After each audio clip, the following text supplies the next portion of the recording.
Bonjour à tous et bienvenue sur Stratégie politique, la plateforme d'analyse où nous suivons et décryptons l'histoire africaine jour après jour en nous appuyant exclusivement sur les faits, la méthode et la rigueur stratégique, loin de toute émotion et de toute propagande. Je suis Brunswick Tchatchou, votre analyste politique. Sur cette chaîne, nous abordons sans concession et sans complaisance les grandes dynamiques géopolitiques, les conflits de souveraineté et les mutations sécuritaires qui redéfinissent en profondeur l'équilibre du continent africain. Si vous appréciez les rapports de terrain rigoureux et les analyses sans concession, prenez un instant pour vous abonner à cette chaîne, activez la cloche de notification pour ne rater aucune de nos productions hebdomadaires et partagez nos analyses autour de vous. Abonnez-vous pour soutenir une information souveraine et analytique. Au moment précis où j'enregistre cette analyse, la ville de Kidal vit sous un ciel d'airain qui ne se tait jamais. Les frappes aériennes qui ont débuté à la fin du mois de mai 2026 ne se sont pas arrêtées une seule seconde.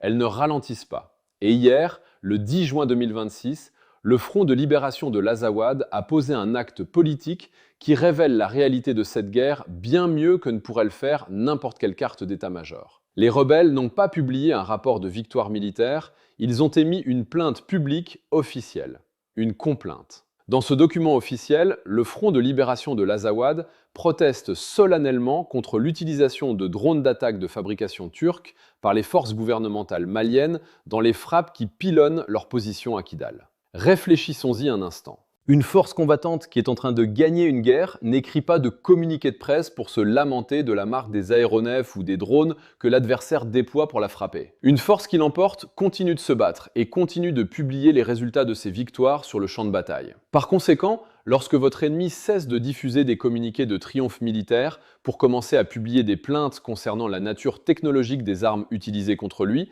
vous n'avez pas besoin d'être un analyste militaire de premier plan pour comprendre dans quel sens penche désormais ce conflit majeur au Mali. Cette complainte n'arrive pas seule. Des rapports de terrain de plus en plus concordants indiquent que les commandants du Front de libération de l'Azawad sollicitent discrètement une sortie négociée, évoquant l'aménagement de corridors sécurisés et l'ouverture de pourparlers de repli. Face à ces demandes de trêve, la réponse de Bamako demeure, depuis 6 semaines, d'une intransigeance absolue, qui se résume par le silence radio et l'intensification des frappes aériennes de précision. Aujourd'hui, nous posons une question essentielle. Le Front de libération de l'Azawad est-il stratégiquement achevé? À travers ce rapport exhaustif, je vais vous présenter les faits, pièce par pièce, de la campagne aérienne d'usure aux mutations des routes logistiques, en passant par le tarissement des flux financiers et la fuite signalée de combattants vers les frontières de l'Algérie et de la Libye. Je vous laisserai en juger par vous-même. Restez avec moi jusqu'à la fin de cette analyse, car la dernière partie de cette vidéo, qui examine la question cruciale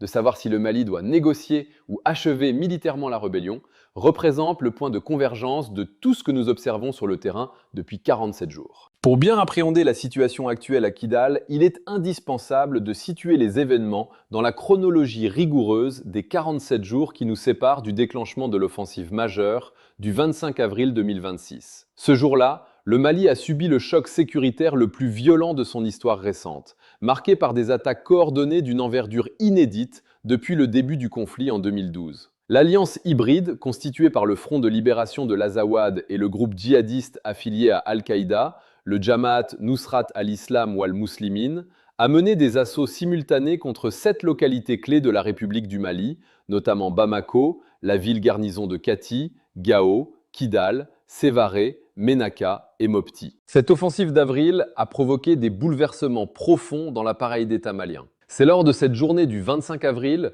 que le ministre de la Défense et des anciens combattants, le général de corps d'armée Sadio Camara, figure centrale de la transition militaire et artisan du rapprochement stratégique avec la Fédération de Russie, a été assassiné à son domicile de Kati au cours d'une attaque complexe impliquant un attentat suicide à la voiture piégée revendiqué par le Jamaat Nusrat al-Islam ou al-Muslimin. Lors de ce même assaut à Kati, le directeur de la sécurité nationale et patron des services de renseignement extérieur, le général Modibo Koné, ainsi que le chef d'état-major général des armées, le général Oumar Diarra, ont été grièvement blessés par balle à la poitrine, plongeant temporairement le commandement militaire dans une période d'incertitude critique. Simultanément, dans le nord du pays, les forces maliennes et les éléments du corps de sécurité russe Afrika Korps évacuait la ville hautement symbolique de Kidal à la suite d'un accord de sortie pacifique négocié pour éviter un bain de sang urbain, laissant la cité sous le contrôle temporaire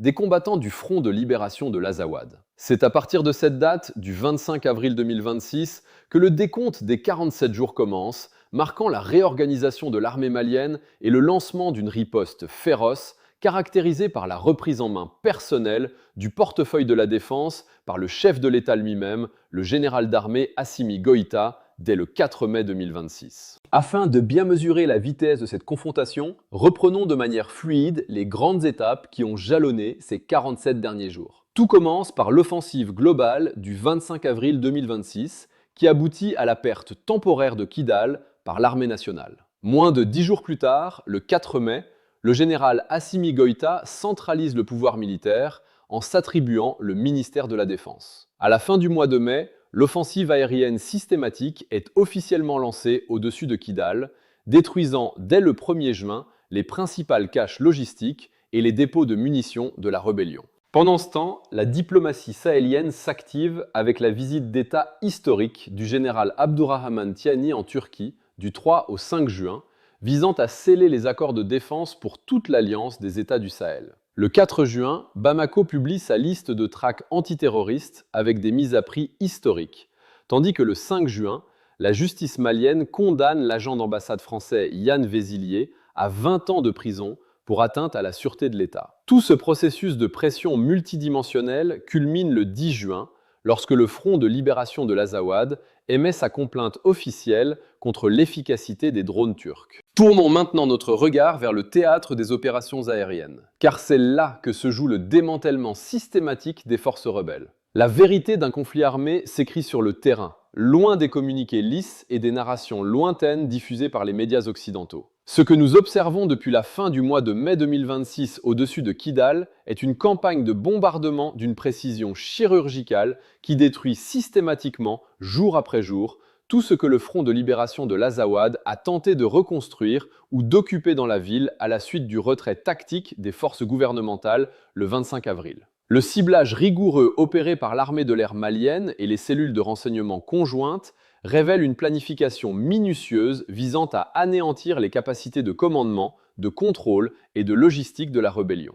L'examen des infrastructures détruites au cours des 3 dernières semaines illustre cette réalité sans équivoque. Le gouvernorat de Kidal, ce complexe administratif central et symbole de l'autorité étatique que le Front de libération de l'Azawad avait immédiatement investi pour en faire son quartier général politique et y tenir ses réunions de commandement, a été frappé directement et entièrement détruit par des munitions guidées. De même, la Maison des Jeunes, une infrastructure récréative détournée par les forces rebelles pour servir de centre de recrutement et de point de regroupement logistique, a été neutralisée par une frappe ciblée. Le trésor public de Kidal, où les cadres financiers de la coalition se réunissaient pour administrer la collecte des taxes informelles issues des trafics frontaliers, a été frappé avec précision. Les camps militaires internes de la ville, autrefois occupés par les forces régulières et réinvestis par les rebelles, font l'objet d'un pilonnage systématique pour interdire tout regroupement de troupes ou de véhicules. À la fin du mois de mai,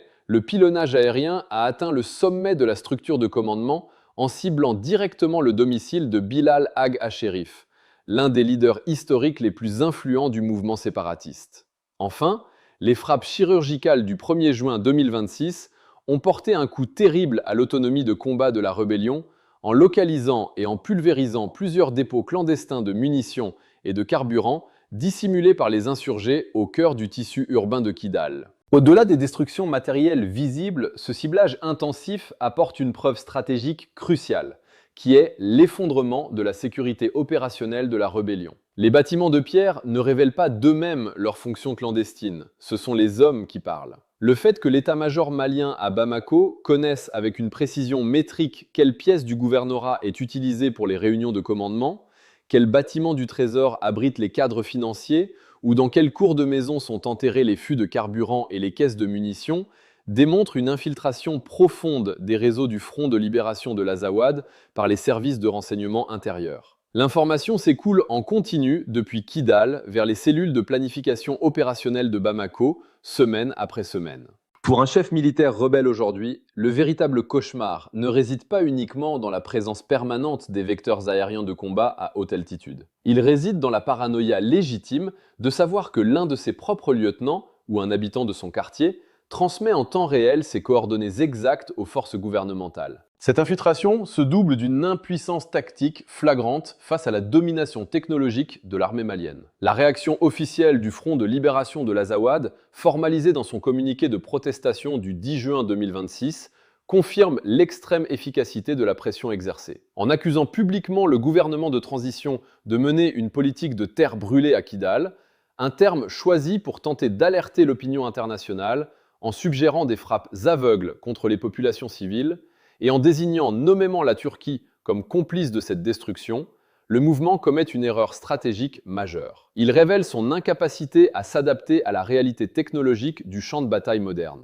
Quelle est la trajectoire réelle d'un mouvement insurrectionnel qui, il y a à peine 6 semaines, paradait fièrement dans les rues de Kidal en revendiquant le contrôle de la ville et la capture de dizaines de prisonniers de guerre, et qui se retrouve aujourd'hui réduit à rédiger des lettres ouvertes pour dénoncer l'asymétrie de l'armement utilisé contre lui. Cette démarche diplomatique désespérée trahit un épuisement des options militaires sur le terrain. Les rapports tactiques provenant de la région de Kidal décrivent un isolement complet des combattants séparatistes. Les forces régulières maliennes et les colonnes d'infanterie motorisée d'Africa Corps consolident leur position le long de l'axe stratégique, remontant d'Anéfis, resserrant méthodiquement leur dispositif autour du chef-lieu de région. Les unités de reconnaissance progressent de jour comme de nuit, testant les lignes de résistance et transmettant les coordonnées des forces détectées aux vecteurs aériens pour traitement immédiat. Les positions fortifiées, tranchées et réseaux de défense que les séparatistes avaient commencé à aménager tout au long du mois de mai pour faire face à un assaut terrestre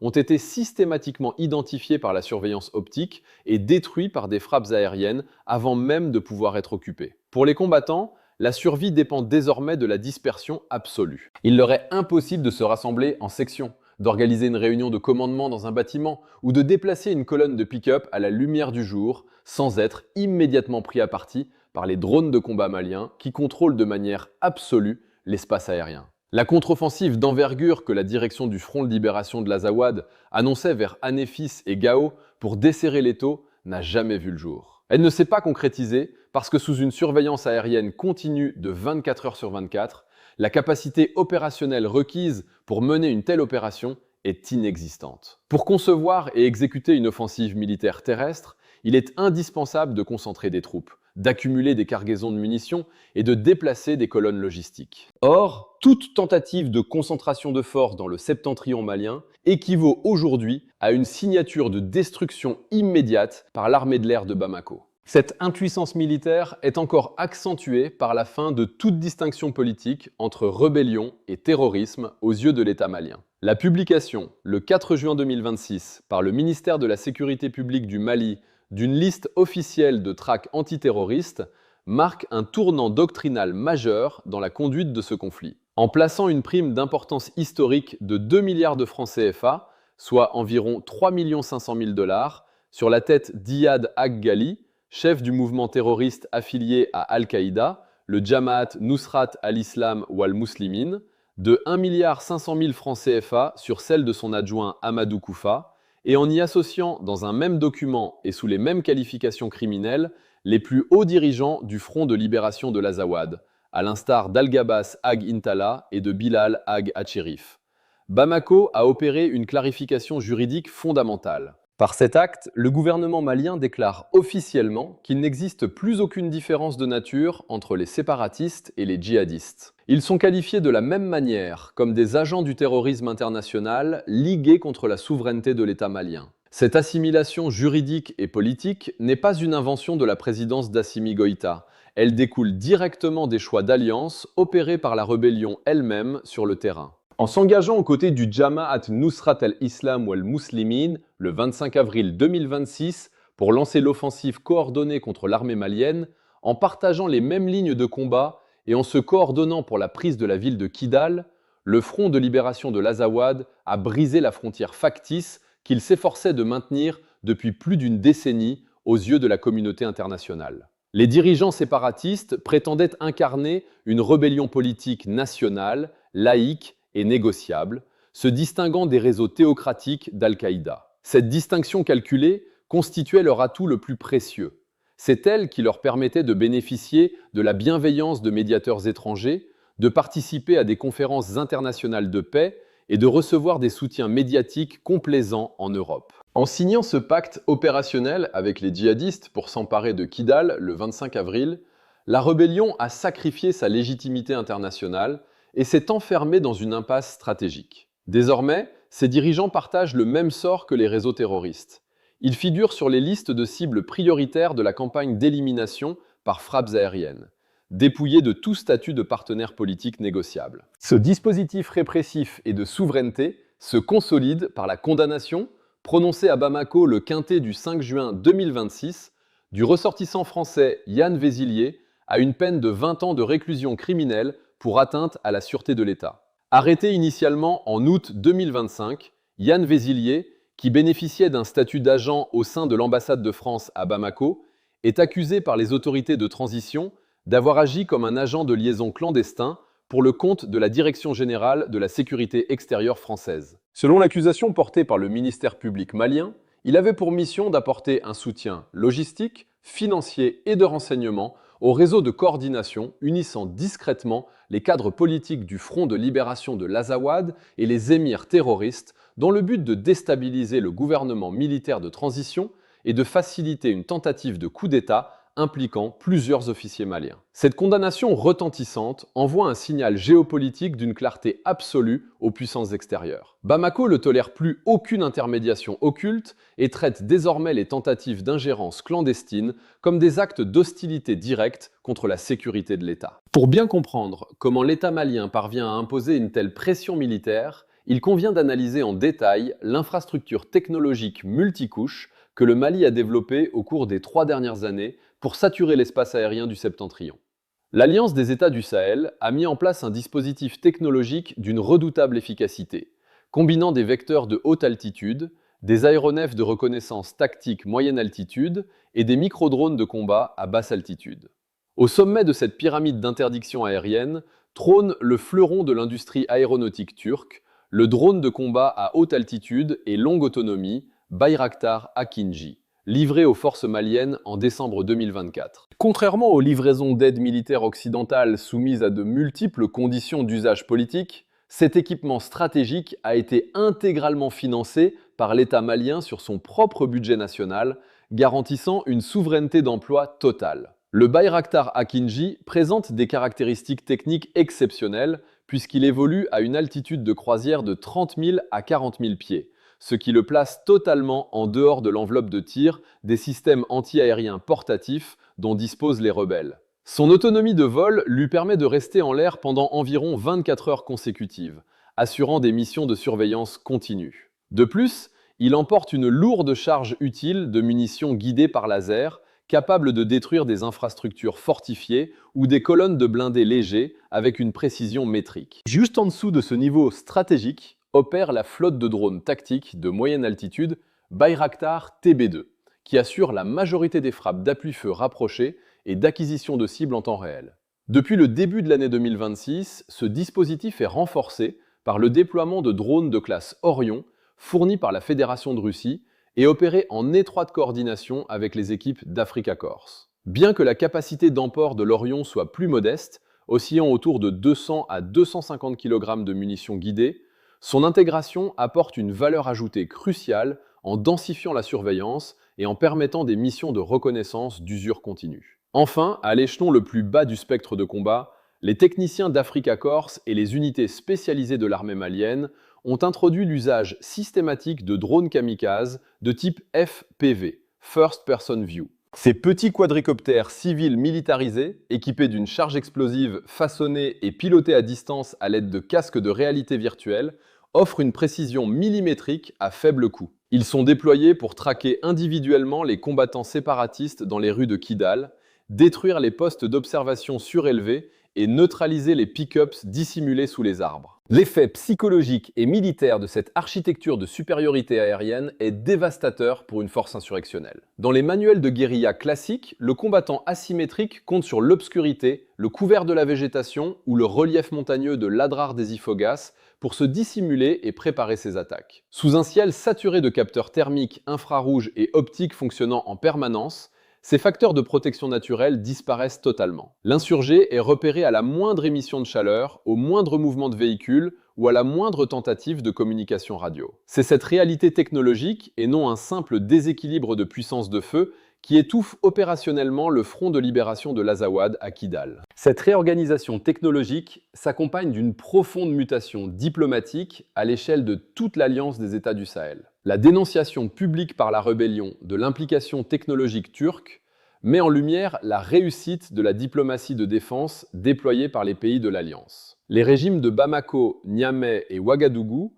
ont entrepris une réorientation stratégique globale de leurs partenariats extérieurs, écartant définitivement les anciennes puissances de tutelle au profit d'alliances pragmatiques avec la Turquie et la Fédération de Russie. La visite d'État effectuée à Ankara du 3 au 5 juin 2026 par le président nigérien, le général Abdourahmane Tiani, illustre parfaitement cette dynamique d'intégration sécuritaire régionale. Accompagné d'une délégation de 10 ministres clés, dont les ministres de la Défense, des Affaires étrangères et de l'économie, le chef de l'État nigérien a été reçu avec les plus grands honneurs militaires par le président Recep Tayyip Erdogan. Ce sommet a abouti à la signature de protocoles d'accords militaires majeurs portant sur l'intégration industrielle, la facilitation de l'acquisition directe d'armements avancés, la formation technique et doctrinale par des instructeurs militaires turcs et des spécialistes de la société privée de sécurité Sadat, ainsi que sur l'établissement d'un canal d'échange de données direct avec l'organisation de renseignement turque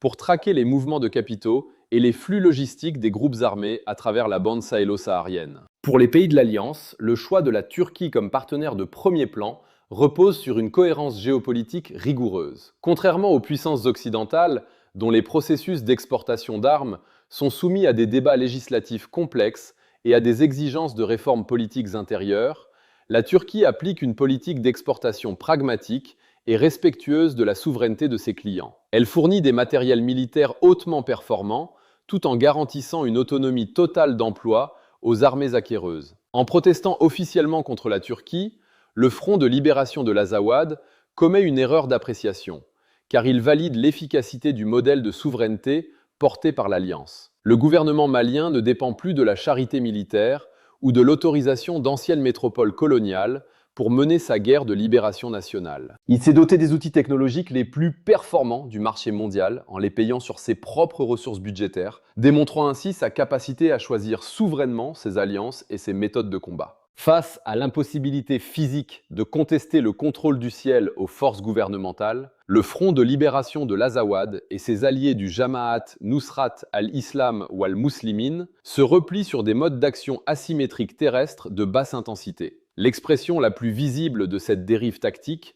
réside dans la campagne intense de pose d'engins explosifs improvisés et de mines terrestres le long des axes de communication majeurs du nord du pays, notamment sur la route hautement stratégique reliant Gao, Anéfis et Kidal. Cette route, constituant la seule artère d'approvisionnement logistique reliant le cœur économique du Mali au Grand Nord désertique, le minage systématique vise à ralentir la progression terrestre des convois blindés et à imposer un blocus économique en terrorisant les transporteurs routiers civils pour saper la crédibilité sécuritaire de la transition militaire. Pour neutraliser cette menace, les forces d'ingénierie militaire de l'armée malienne et les détachements de déminage d'Africa Corps mènent des opérations de reconnaissance de combat continue, patrouillant la route Gao-Anéfis-Kidal, kilomètre par kilomètre. Chaque mine localisée est neutralisée sur place par explosion contrôlée, permettant de maintenir l'axe de circulation ouvert et de garantir la libre circulation des personnes et des marchandises. Cette tactique pose un dilemme éthique et politique fatal pour la rébellion touareg. Le mouvement s'est historiquement autoproclamé unique et légitime défenseur des populations civiles de l'Azawad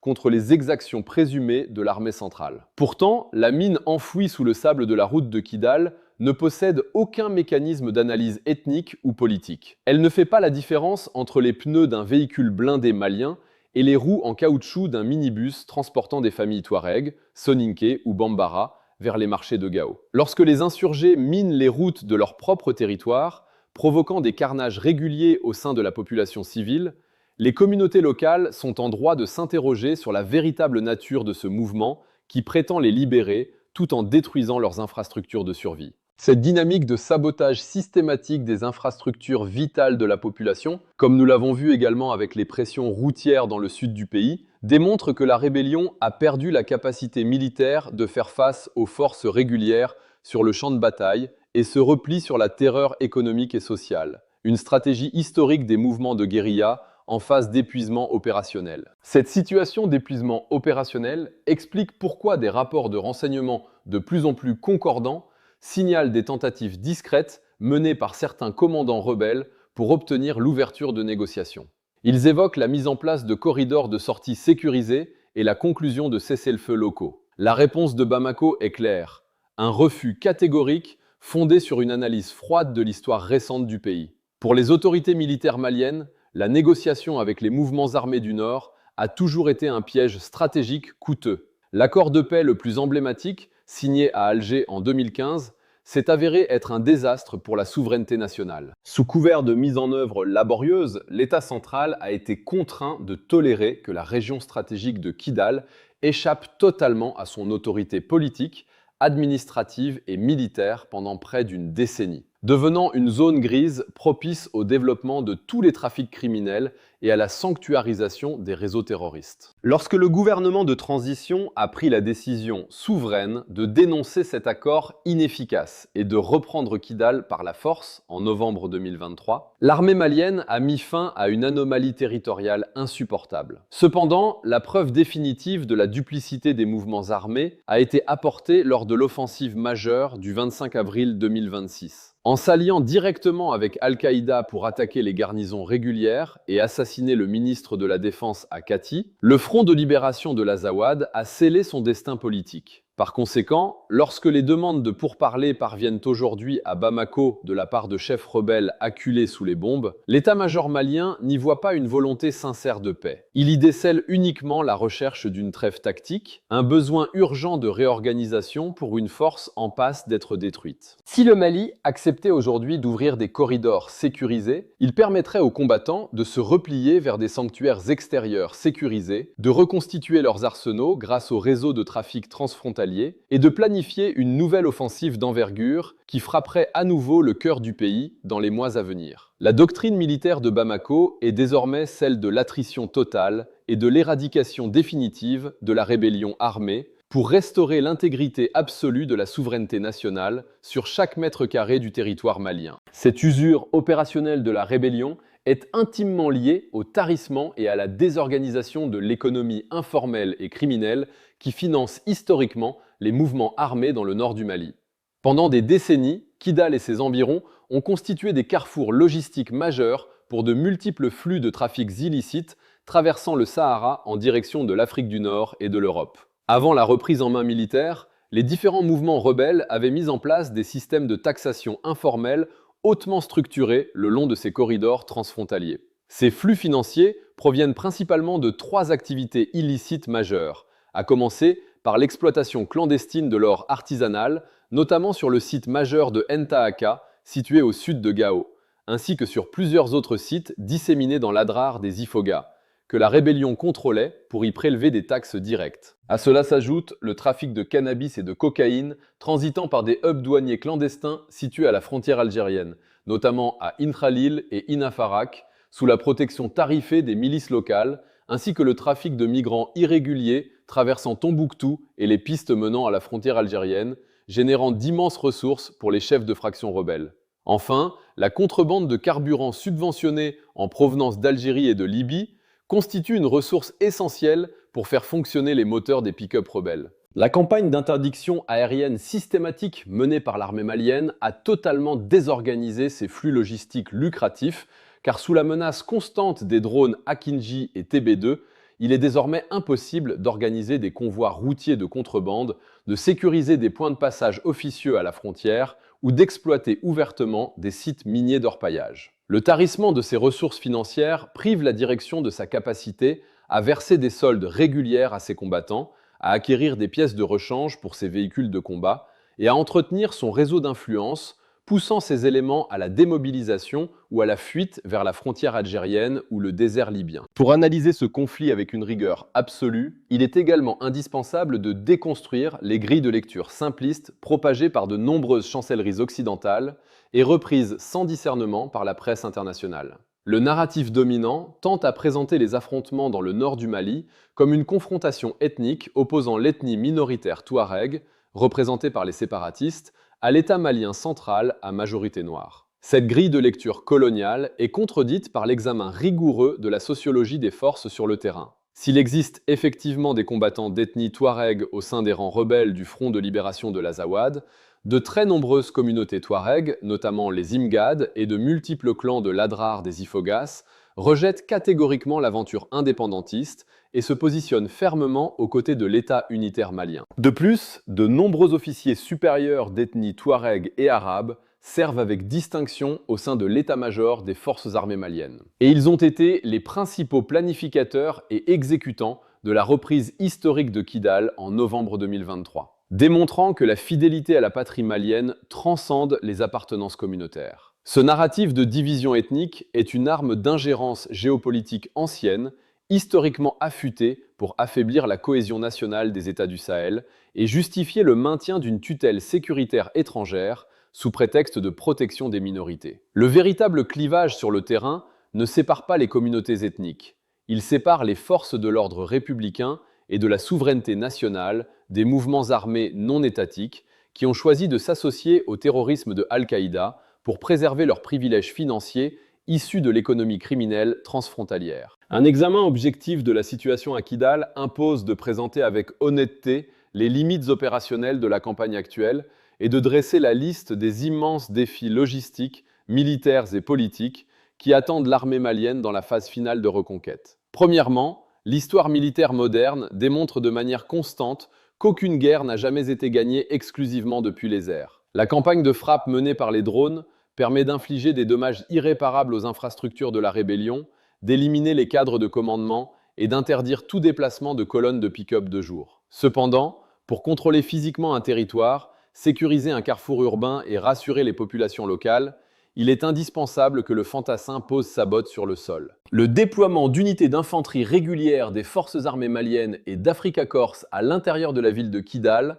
sera l'étape obligatoire et la plus risquée de cette offensive. Deuxièmement, la force militaire qui a planifié et exécuté l'offensive hautement coordonnée du 25 avril 2000 voire 6 sur 7 fronts distincts à travers le Mali, ne va pas s'évaporer en quelques semaines sous le seul effet des bombardements. Le Front de libération de l'Azawad et le Jamaat Nusrat al-Islam wal-Muslimin disposent encore d'importants réseaux de cellules dormantes au sein des centres urbains, de dépôts d'armes enterrés dans le désert et d'une parfaite connaissance du terrain accidenté de l'Adrar des Ifoghas. La transition vers une phase de guérilla urbaine clandestine représentera le principal défi sécuritaire à long terme pour les forces gouvernementales après la reprise physique de Kidal. Troisièmement, le succès stratégique à Kidal ne se mesurera pas uniquement au nombre de pick-up rebelles détruits ou de chefs de guerre neutralisés.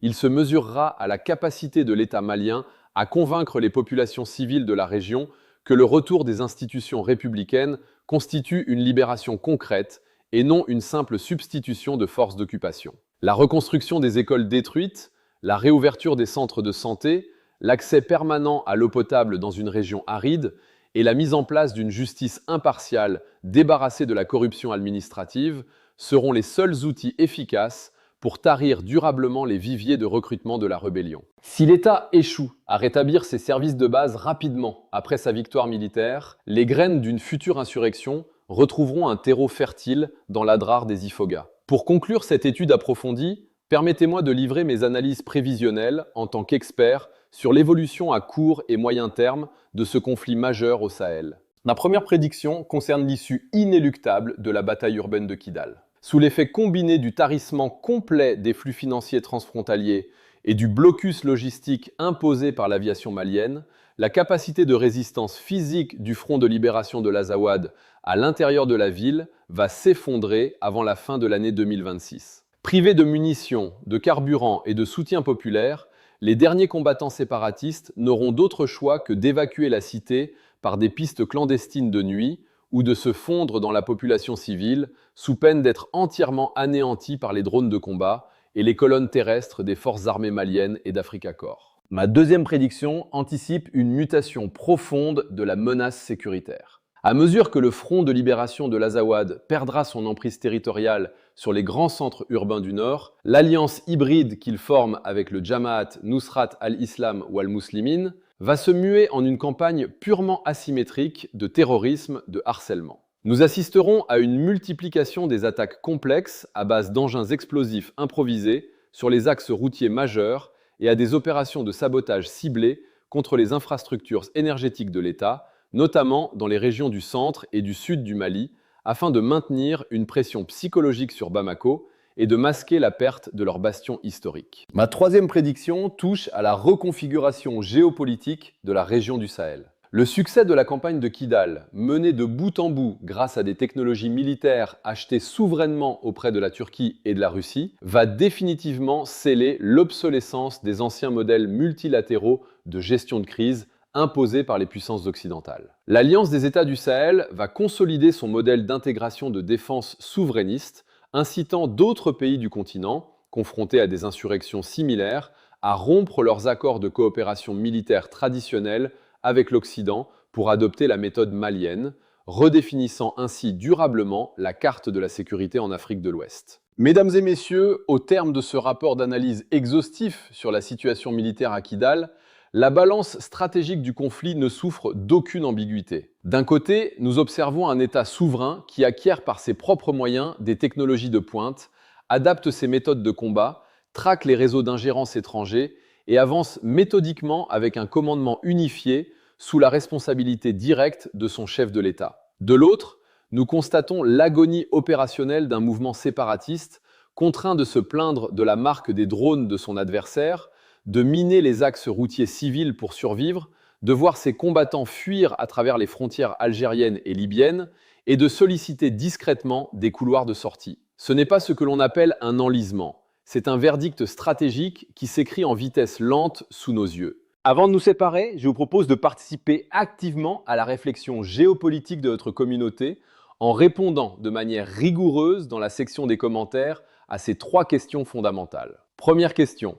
La plainte officielle émise le 10 juin 2026 par le Front de libération de l'Azawad contre l'utilisation de drones de fabrication turque démontre-t-elle que la rébellion a définitivement perdu l'initiative militaire sur le terrain? Un groupe armé qui se lamente des performances technologiques de son ennemi est-il encore en train de mener une guerre de libération ou est-il simplement en train de documenter sa propre impuissance historique? Deuxième question. Le Front de libération de l'Azawad prétend historiquement agir pour le bien-être et la défense des populations nomades du Nord. Cependant, l'utilisation de mines terrestres artisanales sur l'axe routier Gao-Anéfis-Kidal frappe indistinctement les transporteurs et les civils locaux. Un mouvement insurrectionnel qui détruit ses propres infrastructures vitales peut-il encore prétendre défendre qui que ce soit, ou la complicité opérationnelle scellée le 25 avril avec Al-Qaïda a-t-elle définitivement effacé toute différence morale et politique entre la rébellion et le terrorisme djihadiste? Troisième question. Le Mali mène cette campagne de Kidal en s'appuyant sur des alliances militaires qu'il a librement choisies et financées sur son propre budget, défiant ainsi l'ancien ordre multilatéral qui a géré l'insurrection pendant 10 ans sans jamais la résoudre. Si Kidal retourne définitivement et durablement sous l'autorité exclusive de Bamako, assisterons-nous à l'effondrement définitif du modèle occidental de gestion permanente des conflits en Afrique? Quel autre pays du continent africain déploiera cette méthode souveraine